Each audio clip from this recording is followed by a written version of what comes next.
गीत पहुंच रहा है तो तालियां बजाकर हम कलाकारों की हौसला अफजाई करें। ये गीत इनके गुलदस्ते में और है तो आगे जल्दी से सुन लेते हैं। मैं घोषणा बाद में करूंगा। और ये मैथिली लोकगीत ही है। इतक के झुमका नहीं पहरब दरभंगा से मंगा दियो। इतक के झुमका नहीं पहरब दरभंगा से मंगा दिया। इनकी अंतिम प्रस्तुति, उसके बाद अगले कलाकार आपके बीच में आएंगे।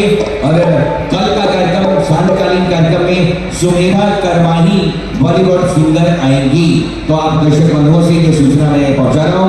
मुंबई से सुमेधा करमाही बॉलीवुड सिंगर मुंबई से आएंगी सांध्यकालीन कार्यक्रम में। तो आइए चले इनके एकक के झुमका नहीं पहरब दरभंगा से मंगा दियो। खबर आप मिलकर सुनते हैं। किशोरी कुमारी जो मैथिली लोकगीत गाने के लिए दरभंगा से चल के आई है, इनकी अंतिम प्रस्तुति आपके बीच। इतक के झुमका नहीं पहिरब, इतक के झुमका नहीं पहिरब दरभंगा से मंगा दिया। इतक के झुमका नहीं पहिरब दरभंगा से मंगा दिया। ए सैया तोर पैया पड़ै छी हीरा जरा दिया। ए सैया तोर पैया पड़ै छी हीरा जरा दिया। इतक के झुमका नहीं पहिरब दरभंगा से मंगा दिया। इतक के झुमका नहीं पहिरब दरभंगा से मंगा दिया। ए सैया तोर पैया पड़ै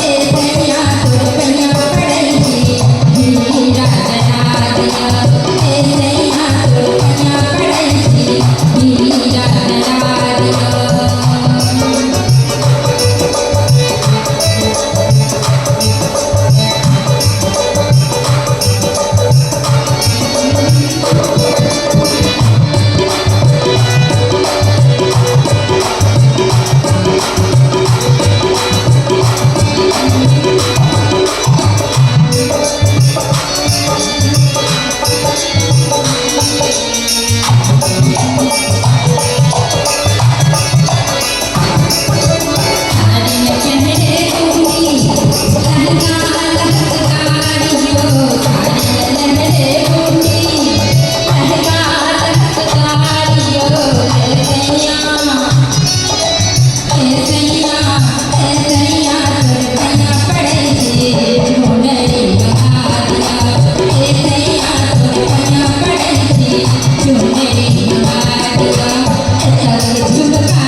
Well,